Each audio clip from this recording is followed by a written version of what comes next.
Yeah, interesting. Here in Australia, it's translates to my YouTube, and it must start on the time. So,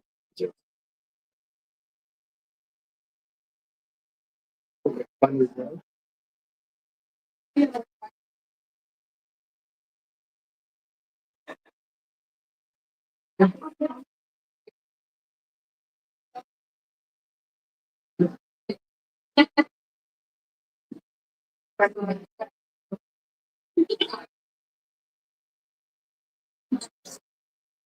For you in YouTube, we will start in some minutes, okay? Just a minute.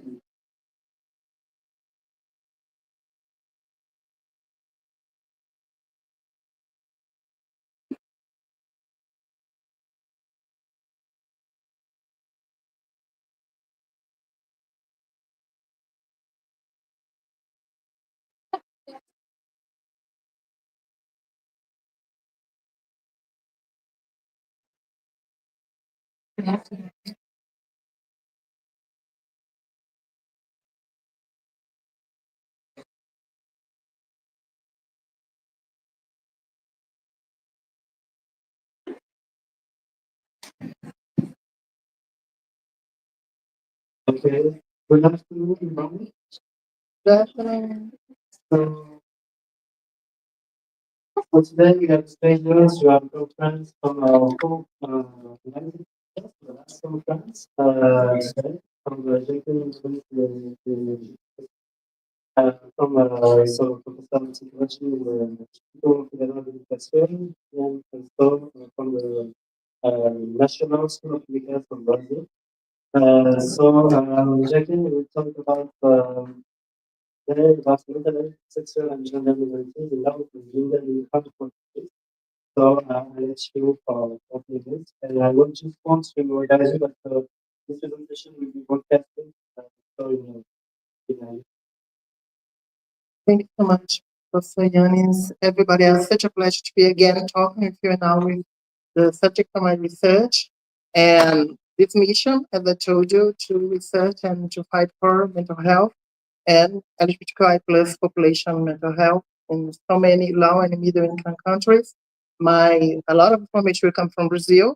Yeah, and I brought you this image. It's a mural from my neighborhood in Santa Teresa, Rio de Janeiro, from an amazing artist, Rafa Mon. You should know her, and you should look for her on Instagram. We are transmitting also through my Instagram, so a lot of people from Brazil, other countries, are also watching here. Okay, thank you so much.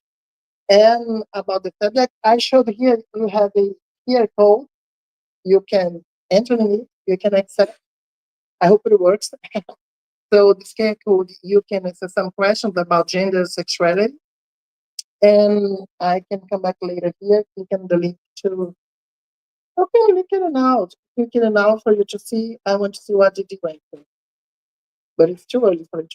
Okay. Oh, a lot of people have answered. Right.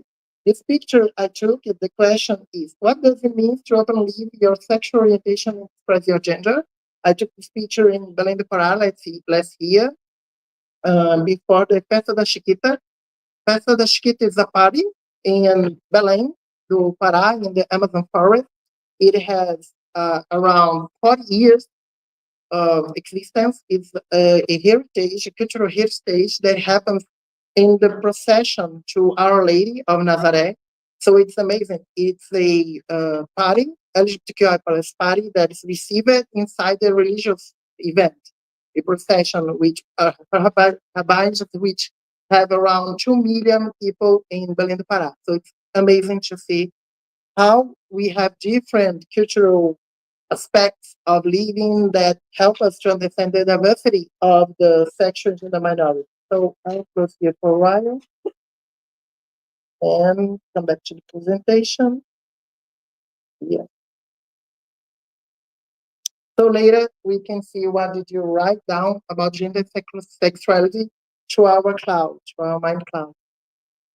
So let's go. Let's see. So the question is, why do you want to study mental health of sexual and gender minorities? Well, I should just say that social justice that we must know, but there's something more. We know too little about the topic. Because generally, what we know about sexual and gender minorities, and why do we use this term? Because we have different names in different cultures for these populations. In Brazil, we used to say LGBTQI I plus, or in other countries, we use queer. It depends on the country. But also, we have in India, I'll talk a little about India, my research in India with the hijra, where will be like transgender women. And you have different names around the centuries, around the cultures, yeah, about sexual and gender minorities. So that's a name we usually use to identify these populations which are persecuted, discriminated due to their sexual orientation, gender identity, body conformity, especially for intersex people, or even gender expression. That means that a cisgender straight person can be discriminated by transphobia, by homophobia, because it looks like different from the gender assigned to it or the sexual orientation that people expect from this person, although it may even be cisgender and straight, heterosexual. So we must know more. And because of the HIV, STI epidemics, much of the studies are on sexual health. It's interesting for you to think about it because when we address the issue of gender minority, especially if I say you gay, the word gay, especially gay, transgender, many people think that the health issues of this population are sexual, as if LGBTQI plus people just make sex. Just we have headaches, yeah, we have anything else like any other person. So we must look beyond the stereotypes. That's one point. The other is we have regular reports on the life conditions of the population, but we need to deepen the research. We need more rigorous research, especially on mental health. We are studying. And we have a lot of information on rich countries. But as I told you last meeting, it's hard to think that, like, for example, a gay man from China should have the same life conditions as a gay man from US, yeah, or from Brazil, or from Turkey, you know? So we must address this cultural difference.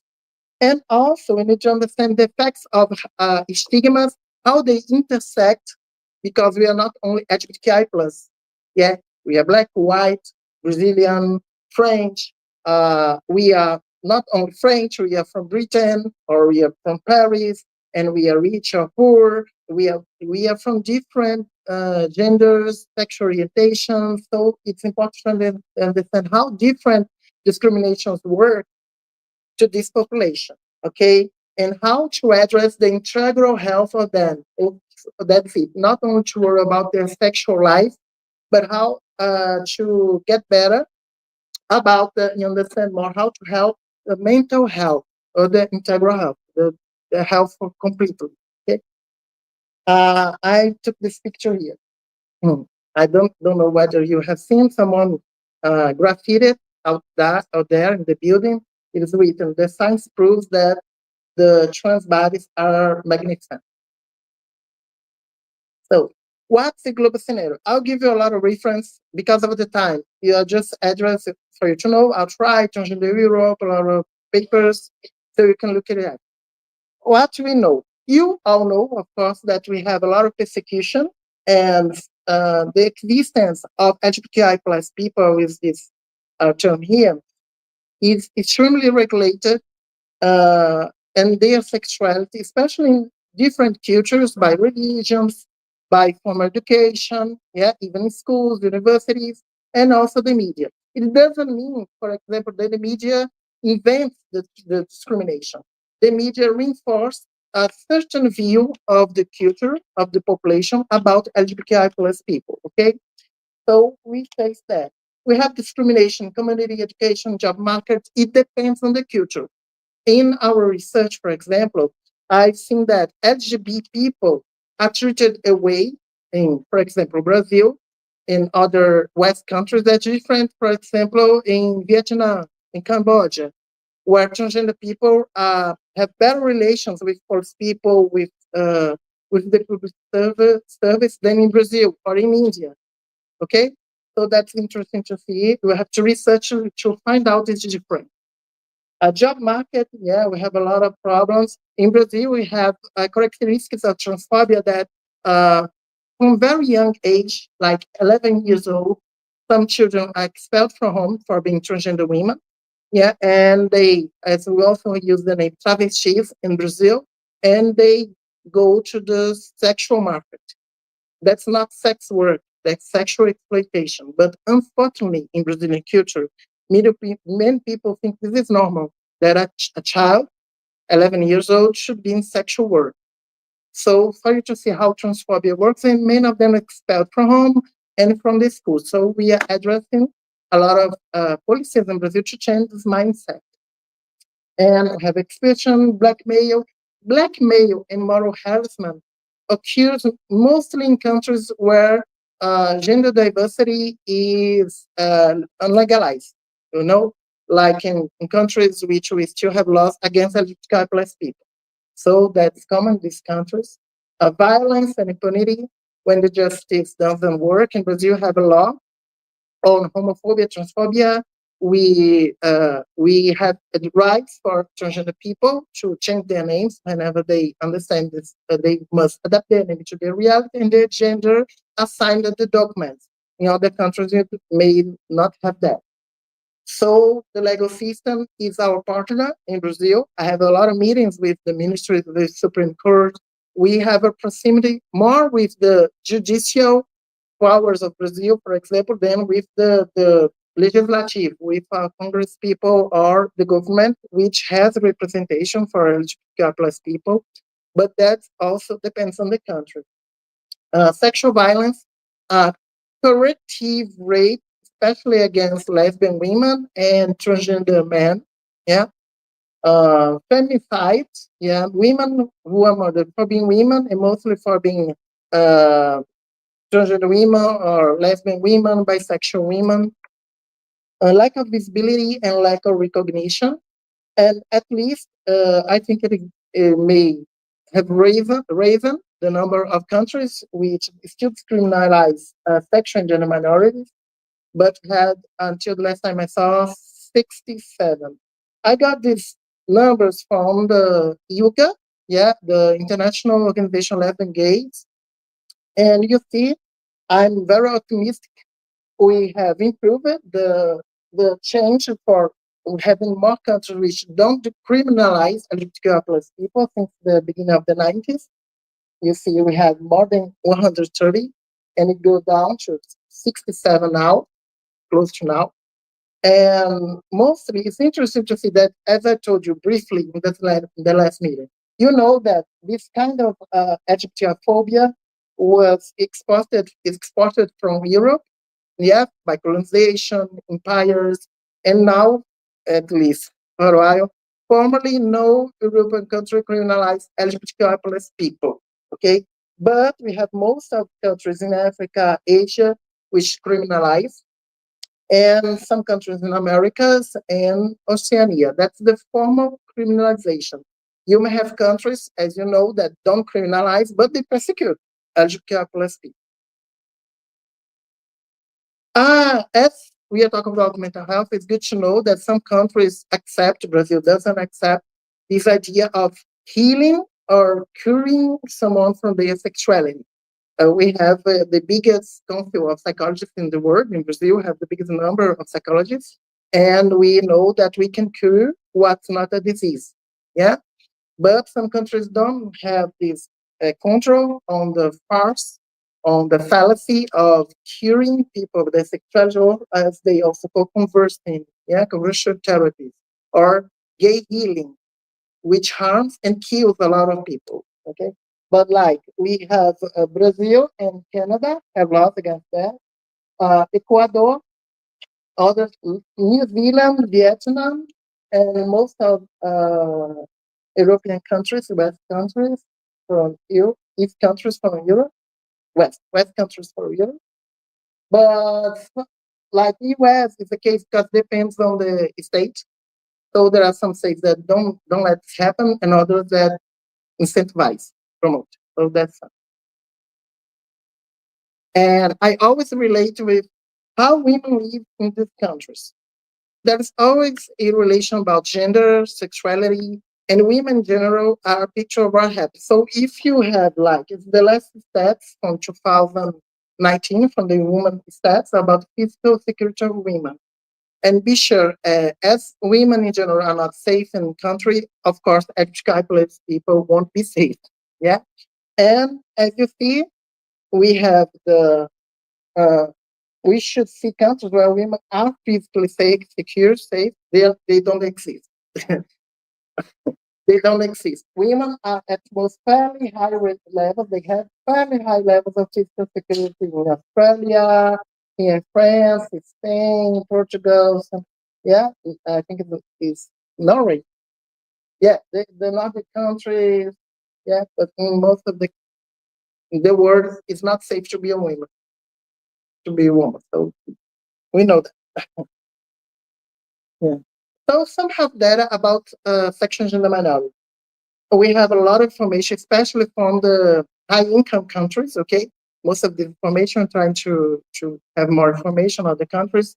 Most of them in UK until now. UK gave us a lot of information, but as you know, they have a lot of new policies, and they are persecuting transgender people. Yeah, so we have to see how it works now, but they have a lot of data about that. And we know that LGBTI people, they are more, when they need to go to some health system, a lot of times they are persecuted, discriminated. And it's interesting, this data, that when they research people in the centers, intensive care centers, it's not that we have a lot of gays there, okay? But that's it's more probable you have more gay, lesbian, bisexual people. That's the research. They didn't ask about the gender identity, okay? In that, then we would have another health uh, space, yeah? Because this means that they were mistreated before, okay, in the culture, in the health system. And we see that 16% of LGBT people were discriminated in the health system. I can tell you, just a minute, 38% of transgender people were discriminated more. In Brazil, we already see through our preliminary data that in Brazil is 44%, okay, on average. So we see more discrimination in a country which has a policy on, yeah, it's really hard, a policy on integral health. We have policies for LGBTQI plus people, but although that, we have a lot of discrimination in Brazil. Education, everybody, we need education in the health system. And nearly 52% of the young LGBT have self-harmed. Yeah, from Gen Z especially, they usually cut themselves. Between the straight youth, cisgender youth is 35%, so it's high, yeah. But you see for LGBT is more. 27% of lesbian and 40% of bisexual women have mental health conditions that require long-term care. And be sure it's not because they are lesbian, gay, bisexual, transgender, intersex, it's because they are LGBTI plus people in LGBTI phobic society. It's the discrimination that grows the numbers of mental health issues as in general for LGBTI people. They need long-term care that usually is hard even for overall population. Imagine when you have some trait characteristics that the culture discriminates. Lesbian are 1.38 times more likely than straight women to have anxiety and depression, and bisexual women 2.3, 2.223 times more. than straight women to have anxiety and depression. You see that we have to learn more about biphobia because in countries like Brazil, you see that people are more likely to have suicidal ideation as bisexual people. 19.2% of lesbian and 30.5% of bisexual women have reported an eating disorder. And transgender people have higher rates of mental health issues than cisgender LGBT people. 44% of LGBT people have considered suicide. Among straight people, it's 26%. This number grows when we talk about our youth. So we also have a generational problem. Young people used to try more to kill themselves than older people. And among the LGBT is higher than, most higher among transgender people. 92% of transgender youth have had suicidal thoughts and 84% self-harm. Amongst lesbian and bisexuals, they have more alcohol abuse, 29%, than the general population of women. The number is 12%. So we also have to have a worry about substances. The abuse of some substance, alcohol, tobacco, and other drugs. In the US, they have a lot of studies on how gays use some substantial accentuated sexual desire and so on. I forgot the name they use. You know? Yeah. 21% of lesbian and 22% of bisexual smoke among straight women are 70%. And suicidal attempts, which calls the attention of everyone. Among the general population world is 1.2%. But for lesbian, for example, is 5%. Bisexual women, 7%. Lesbian bisexual women with disabilities, take a look, with disabilities. So we intersect here with disabilities, 10%. Gay men, 11%. Bisexual men, 16%. Non-binary people, which range from fluid, both genders. There are a lot of characterization of non-binary people. It ranges from 36 to 38. Transgender women, 42%, and transgender men, 46%. So we also have some gender issues about masculinity that men in general have more this experience of attempt murder.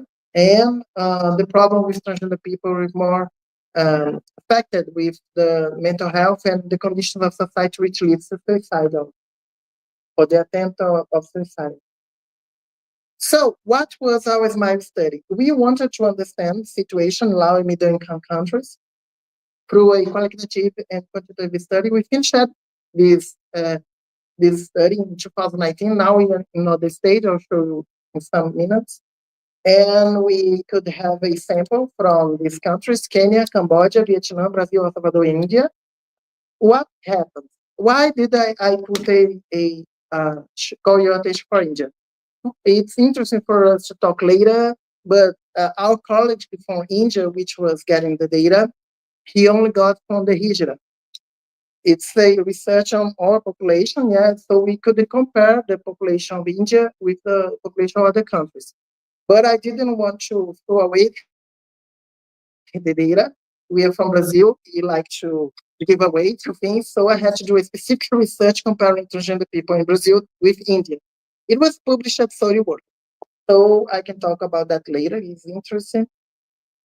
And being very brief because of the time, what see in this pilot data about repression, for example?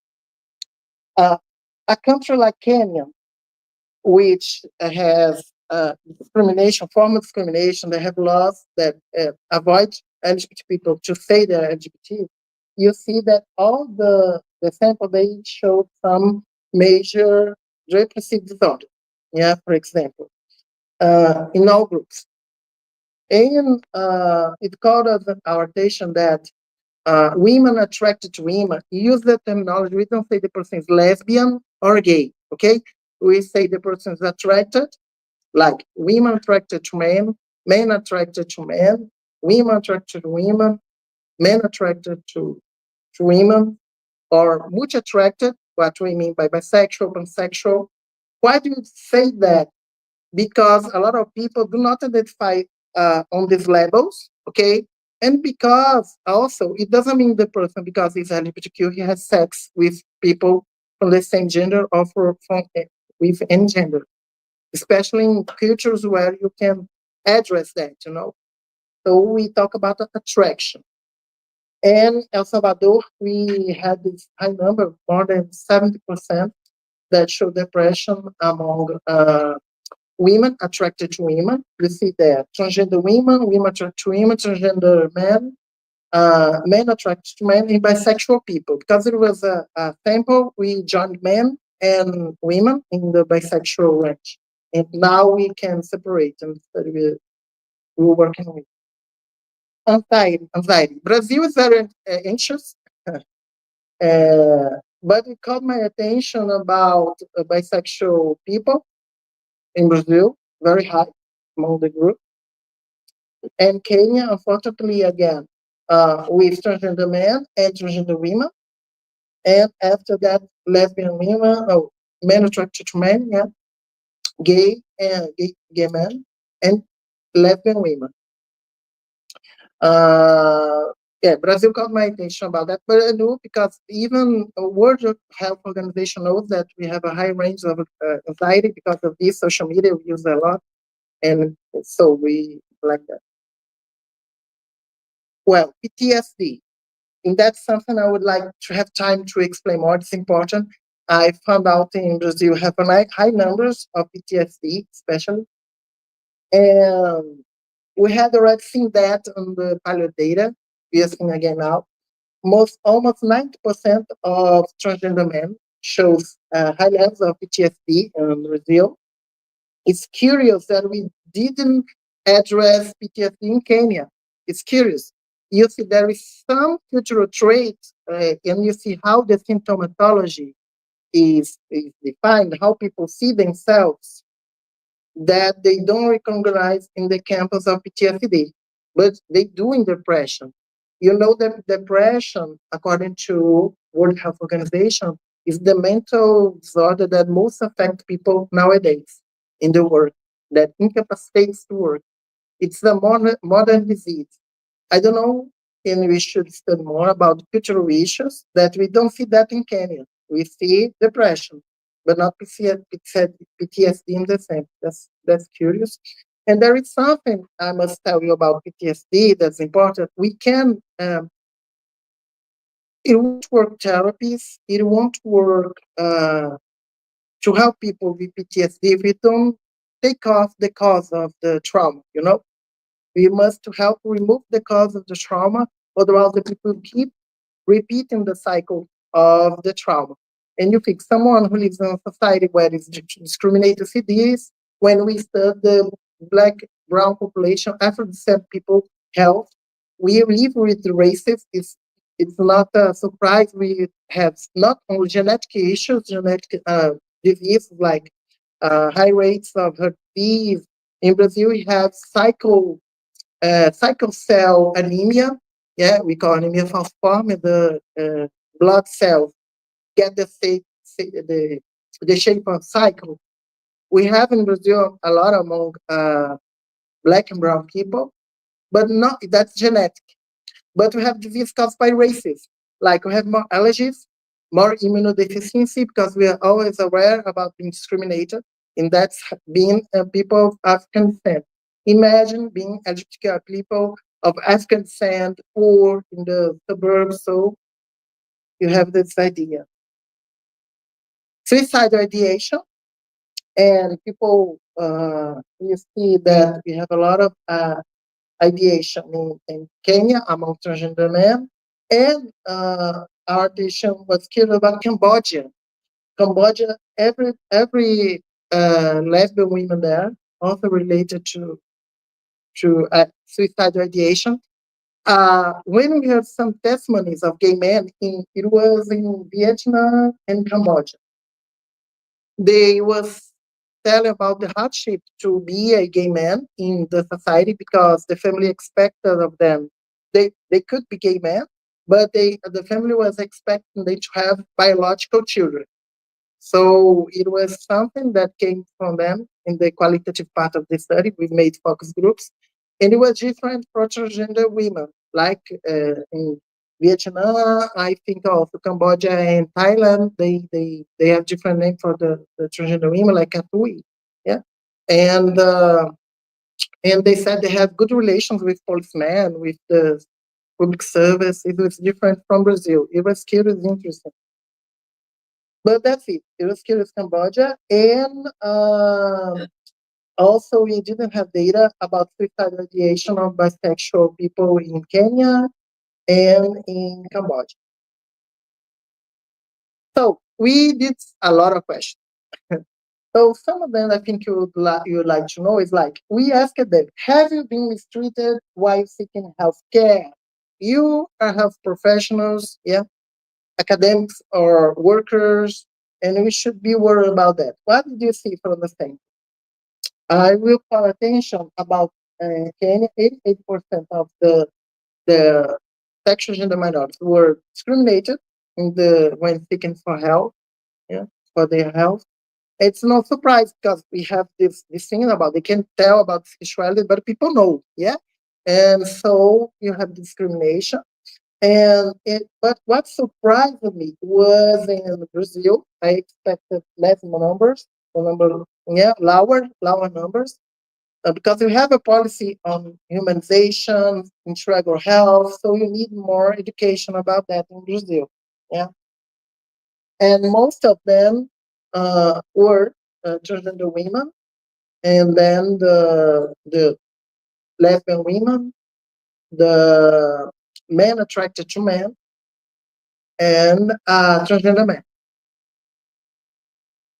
We also asked them, when you feel sad or depressed, do you find someone to help you? It's not only the health service. If you have a network, if you have a community, that's important. So I would say no. Most of the no were here in Vietnam. We designed a paper specifically on Vietnam service because we were worried about that. You should expect it was Kenya. It was not Kenya. So people here have social support, although the government or other legal organizations don't support, but they have some kind of support. In Vietnam, it caught our attention. We are since 2019 trying to publish a paper on that because we could compare these characteristics in different countries, but our colleague who is working on the Vietnam paper wants to focus on the systems there. So we are 4 years trying to publish this specific paper, okay? Because it's hard because it's exploratory research in a small sample. So that's the point about Vietnam, called our attention. But it's amazing to see that in Brazil, for example, we see high numbers of people finding someone to talk with. Yeah, so that's social support. We have low social support, but compared to other countries in Brazil, it's more than other countries, which allow our numbers of social support. Especially, you can see here the fact here. Men attracted to men have more social support. They can find someone to talk with, and then the lesbian women, okay, bisexual people, transgender women, and it's about transgender men. Our preliminary data.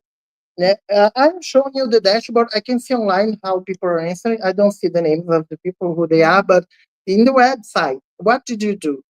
You don't have to go and answer all the almost 200 questions all of the time. Yeah? I'll show the website later. You give your email, okay, and your cell phone from Brazil, and it creates a personal profile for you. So you have time. You have a week to answer. It's best for everybody to answer. It's best to do that way. Then I can see some characteristics of the respondents, and until yesterday, I printed that yesterday for you to see. You see that That's why I love gay men. They answer with such a love you, gay man. You're amazing. Thank you. I don't need you to answer anymore. You have reached beyond the goal. Thank you so much.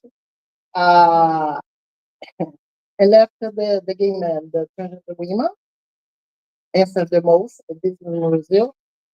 That you helped me also to see you were saying yesterday. Lesbian women, yeah? No. No, women attracted to women. Yeah, lesbian women. Then multi-attracted women. Then transgender, no, transgender man. You have to work more, transgender man, answer the research. Okay. And least of all, that's something for us to think about. Multi-attracted men. Okay, bisexual, pansexual men are have the least numbers of respondents of the research. You can think about gender issues and so on, how men don't identify this way. I talked with of some bisexual, pansexual men, and some of them think they don't have nothing related to LGBTQ health. Like it's something from them. I'm not LGBTQ plus, although I'm a bisexual, pansexual man.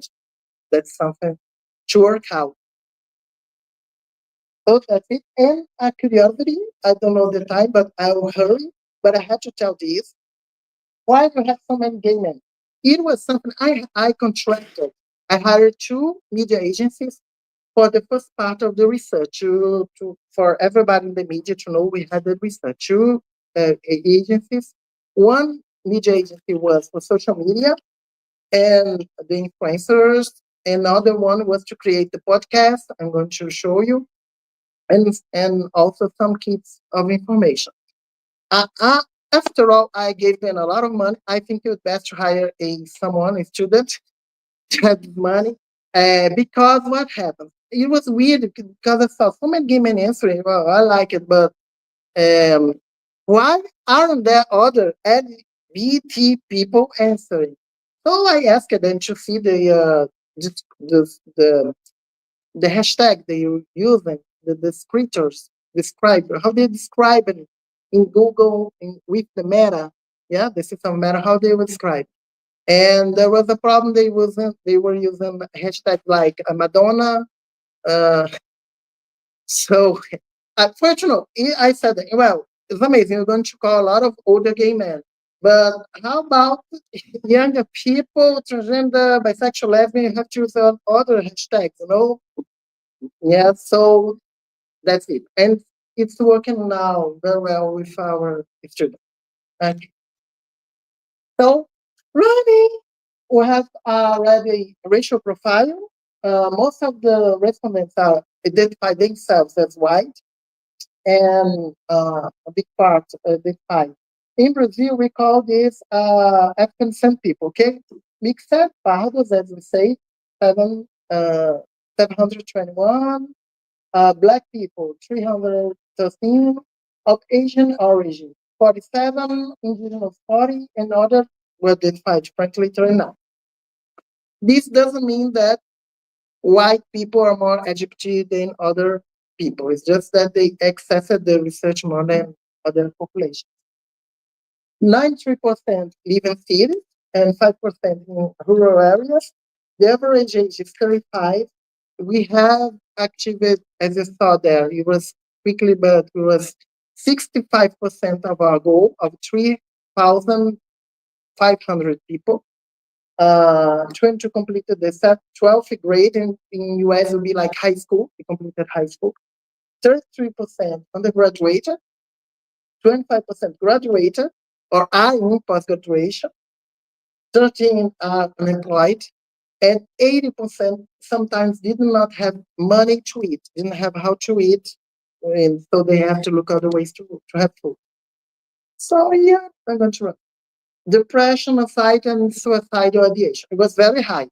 Yeah, you see the levels, especially cohabitation among non-binary people. You see that non-binary people, 92% told that they eventually felt suicidal. It was the highest number. And then transgender men. Then we are trying to think about that. About the questions like we asked, from whom would you like to receive health treatment? Yeah. They would love to have LGBTI plus community members trained to be with them, to talk with them, to help them, almost everyone. And some of them would not seek support. They don't believe in the health system because they were discriminated for.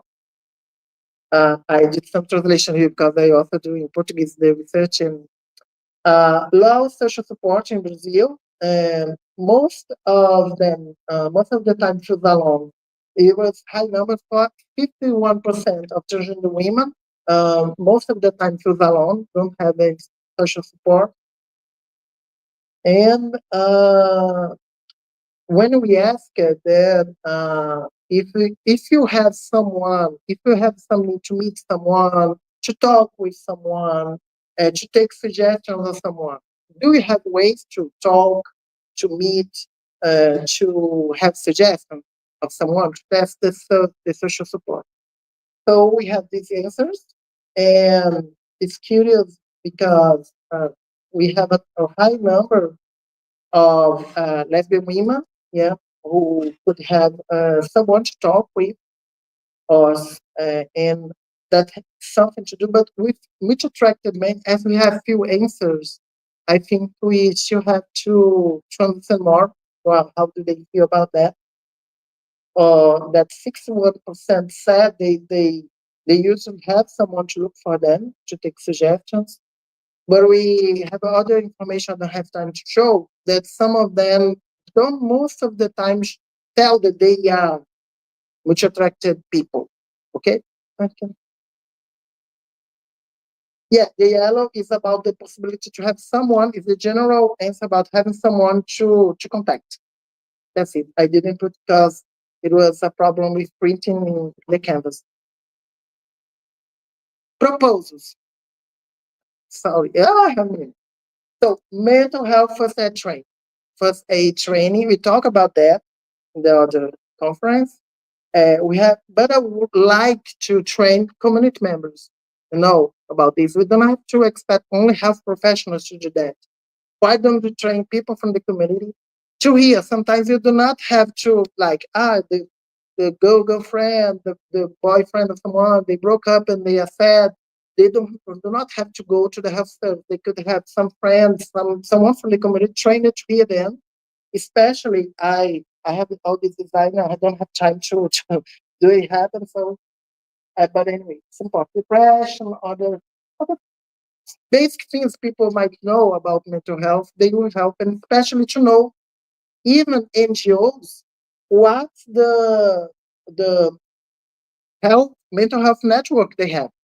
Many NGOs, many associations for community don't know. They don't know what's the mental health network, which professionals receive LGBTI plus people. That's important. We should create free crisis care centers, with counseling, active treatment of symptoms of hopelessness and coping with risk behavior, especially navigation crisis, crisis navigation, and focus on families. We should not talk, and that's also for the campaigns for LGBTI plus community, not only people who identify as LGBTI plus. We must talk with the families. We must go to the schools. We must go to the health centers. For the families to understand that they when discriminate their relatives, their neighbors, their friends, they are killing them.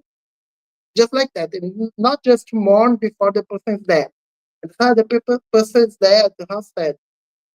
We must take care of that before the people are killed or murdered. So I don't know whether I have time for the podcast to be created. I like this ecosystem of information. Just for you to hear some Portuguese, some seconds. Oh, yeah, it's just some sound of the podcast we created in Portuguese.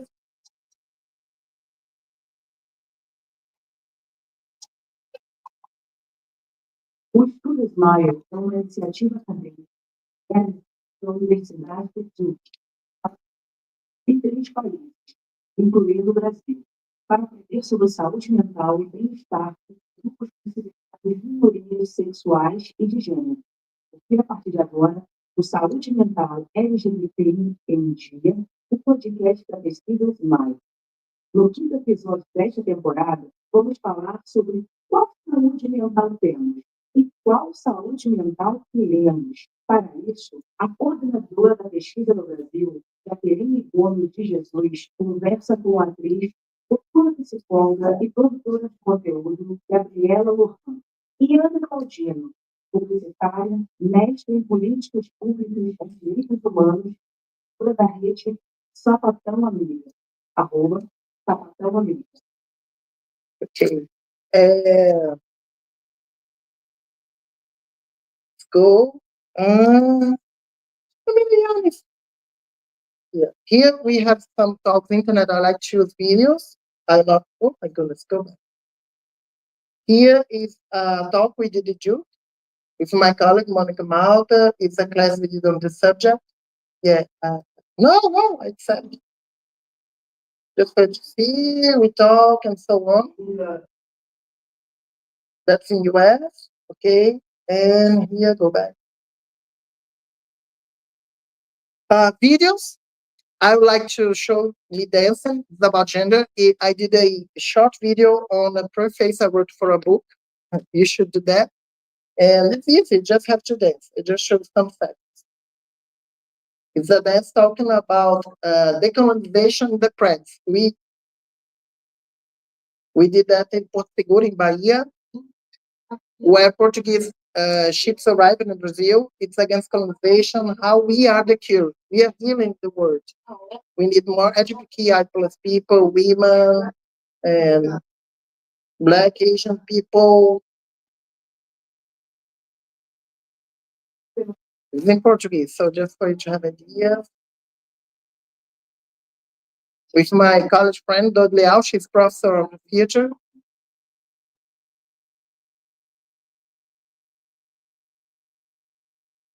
I'm not actor, just like to perform.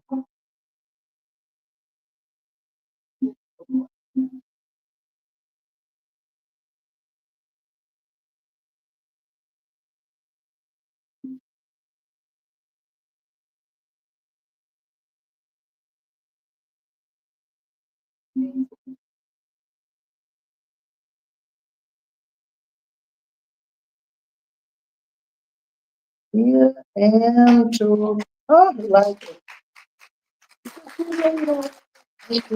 And to finish the I put here. Oh yeah, I'm sorry. Thank you so much, Mr. Boca. Muito obrigado, muito grato. Lindão. Então, obrigado por mais. Thank you very much. So we have time for questions. Submission for questions. So, I will give you one of my books. I gave some of my books here for the library of EHESP, and this one is in Portuguese. And I would like the association to decide who wanted it in Portuguese. We created Fiocruz about human rights and health. And I have a chapter on this issue, on LGBTI plus health. So who directs the student association? It's yours to decide.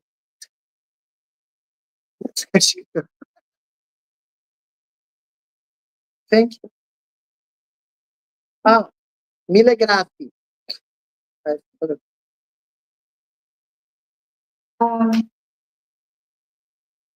was last like with the facts.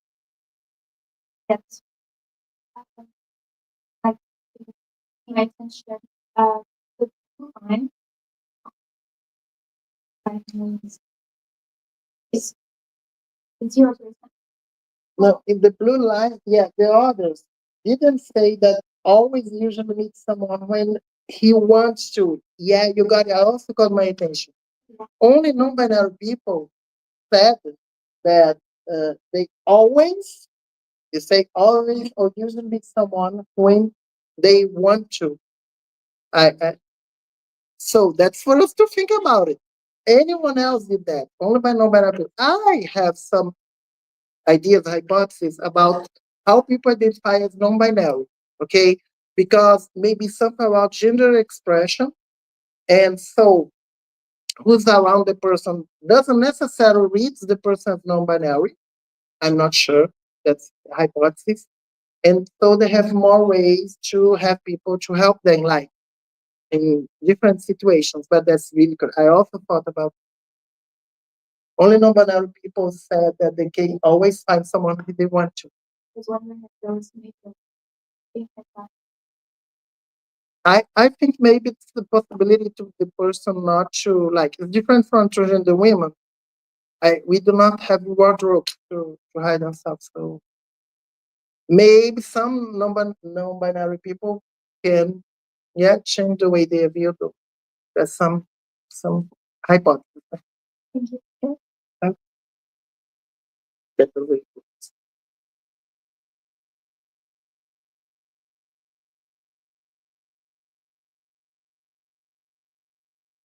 Thank you so much for the presentation. Data, I think, yeah, it's nice when we don't hear statistics that are very performative, because we're very used to public health. So, thank you. And I was wondering, because I had a similar problem when working with like mental study on LGBTI class populations and accessing healthcare services and what like specific social services. And so when we sent out the survey and also the call for application, like for interviews, we saw that like the first 50 respondents were only gay and bisexual men, like cis men. So we kind of had to reject many of them and change kind of like the sampling technique to then recruit other people from identifying in ways. What would you think are strategies for us to engage when we're doing like research, but why not necessarily, especially in Europe, like why? Yes, how to access the populations, especially discriminated populations. Yeah, is that. So we tried many things, as I told you. My experience with this research, online work is amazing. Yeah, the people have a lot of information. Created Instagram. I don't know why. I think I forgot to add here. We have an Instagram. A lot of people participate in Instagram, and we give information, pictures. I thought I had put it here, but it's not okay. The Instagram. Anyway, we have to create. That's what I call the ecosystem. Different ways to reach people. Yeah, like the problem with the descriptors. Yeah, like Madonna is great, I love, but how to get things that they use to relate, which don't oblige them to say I'm bisexual, I'm this or that. Okay, that's some way you must think about it. It was curious with the colleagues which got some information from El Salvador. They was having some information the pilot data, and their strategy so it's cultural located. They found a lot of bisexual men which identify as men attracted to men, yeah, or not attracted, but have sex anyway, in the military. So they go to the place where people are recruited in El Salvador, and they could find some bisexual, as we call bisexual, pansexual men who would answer the research in that site. It was curious, that meant on the culture. I showed Monday. I think the real life events are really important, but they don't work if they aren't focused on the population. What happens? Like I showed the Pride. You remember? I showed some pictures, videos of the Pride. A lot of people knew about the research, but I think I had a low number of respondents that day. That was obvious. People wouldn't start firing to answer my research. That's obvious. But they knew that they said they knew the importance. I also tried to reach, in a time we had few transgender women, I went to a party in real life parties of transgender women with cisgender men. And I went there with some of my my staff members. It was amazing. It was also funny because, it's sex parties. And I knew the hostess knew I was going for the research. It was really interesting. I was with my staff. My husband wanted to go with me, so we went there. And it was interesting because she asked the hostess, for us to wait while the people were drinking. You're giving the paper, those papers you have, those cards. We had also stickers. The people love stickers. Okay, try stickers. And what happened? The hostess asked me to distribute the material. People like it, but just to talk about the research after the live sex expectable. And they had live sex, okay? Everybody was attentive. And then I talked later after the live sex event.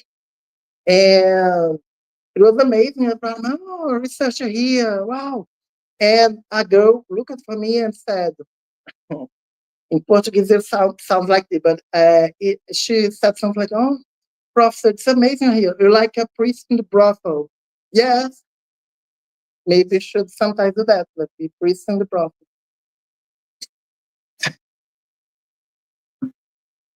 Did I answer?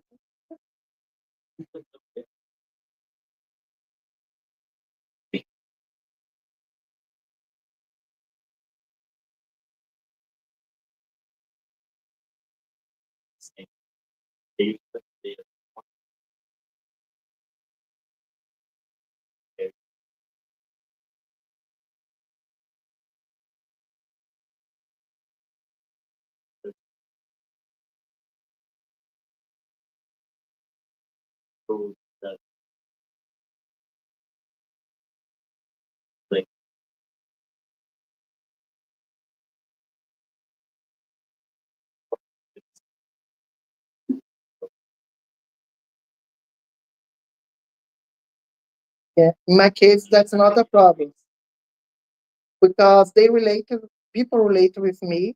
Yeah, I get close, and my staff is mostly black, brown people. I choose black, brown people who are researchers and also transgender people from Brazil. So it's not only you going to research them, you are also the community members who are doing the research. So no problem in research part. So thank you for the talk. It was very interesting topic. But something that grabs my attention is that when we talk about all these countries, these are different languages that people. Yes. So Yeah. was the data collection also modulated to match the local context or their cultural needs and all that? And on top of it, a lot of these definitions are subject to interpretation, and different people can understand it differently. For example, I have somebody to talk to usually that means something different for different people. Yeah. So was it supplementing with more information or was it kept like this on purpose? Yeah, so for you, what happened? The real time presentation. The research is global. We work together these questions. We have a lot of questionnaires. You can see PHQ. They are all validated in English. So each country translated to the local language. In Kenya, it's English. I'll show here the websites. Então, I didn't write down. Just a minute. I'll show you.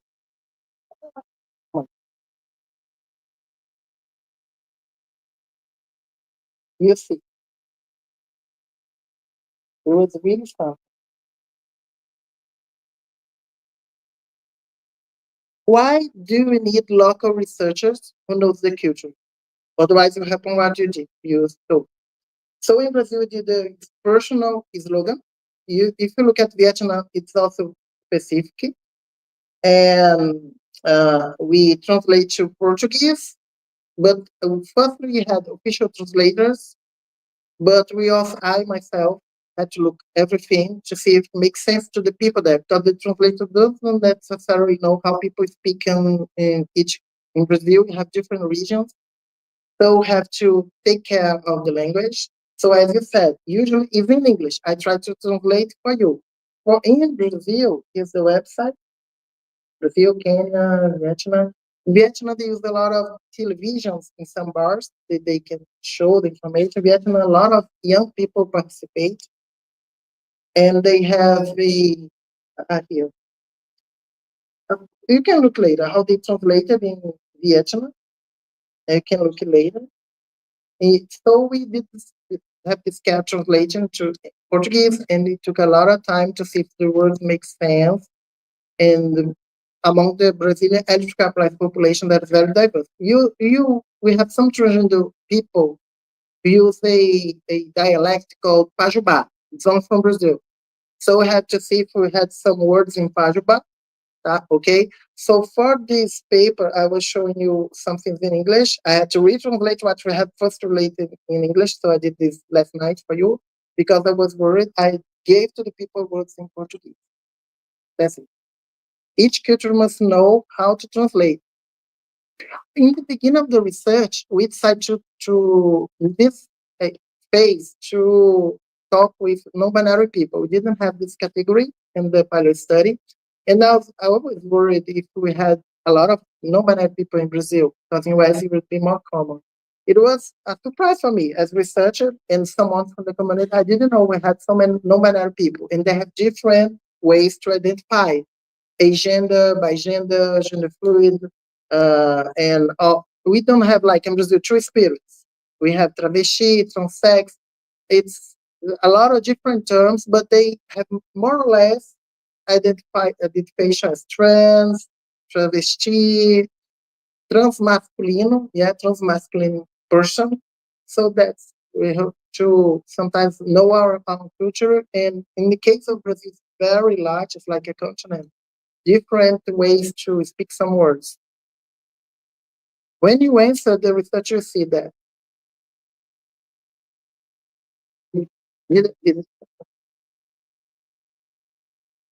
I thank you so much. Absolutely loved your presentation, and especially the way that you really define activism with research. So love this.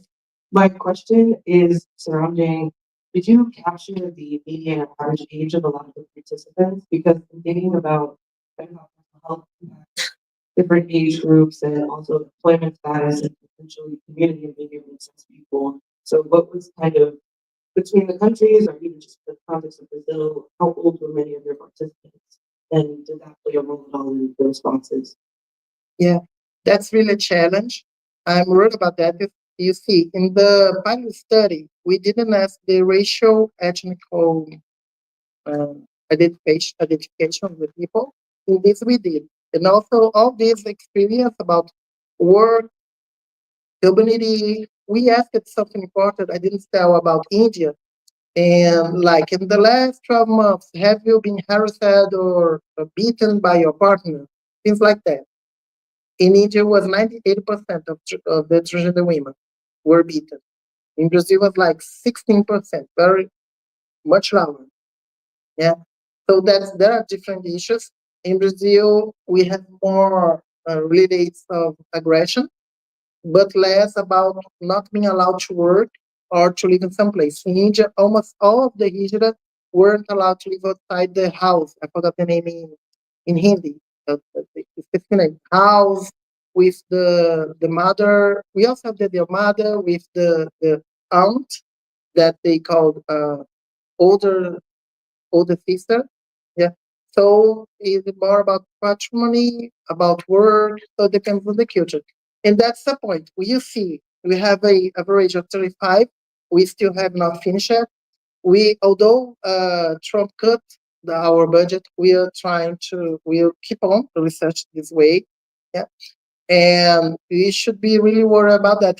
What to do, seeing that some of the people, almost 10%, didn't have how to eat. Yeah, something we really must think about it, about unemployment. And I hope it has helped us to how to build the strategies, because integral health must consider also where the people eats, if the person eats, if the person works.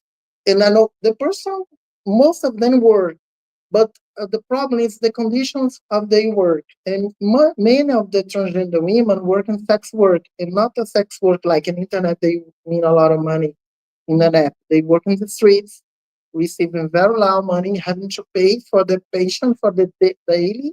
It depends on where the place they live, and also with the risk of sexual disease, of violence. How can we address that? I think it really is important for public policies. That's one point, to think how can we create, and I think some course, some formation specific for those who want to change career, yeah, mostly sex work, and those who want to keep like that, but they want to have other ways to have ways to gain the life. So that's one point. It's more a problem. It's more with transgender men, transgender women, transgender women. Yeah, about work. Transgender men have more mobility.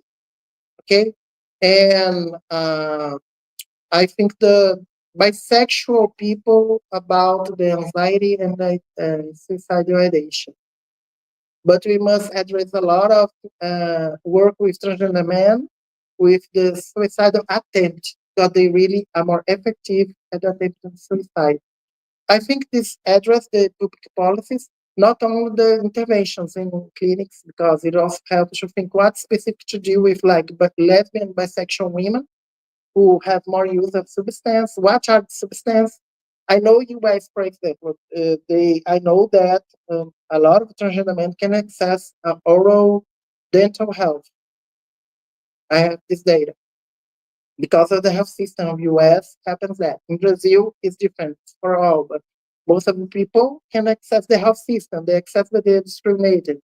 How can we change that? I hope that we have more LGBTQ people working in the health system, so we can start changing that. Not that we'll solve the problem, but if we're not there, the problem will not be solved. Okay. Thank you, Jacqueline. I think we all have a lot of questions, but I encourage you to ask questions after the talk during the rest of the week. So I thank you again for this very interesting presentation. Thank you.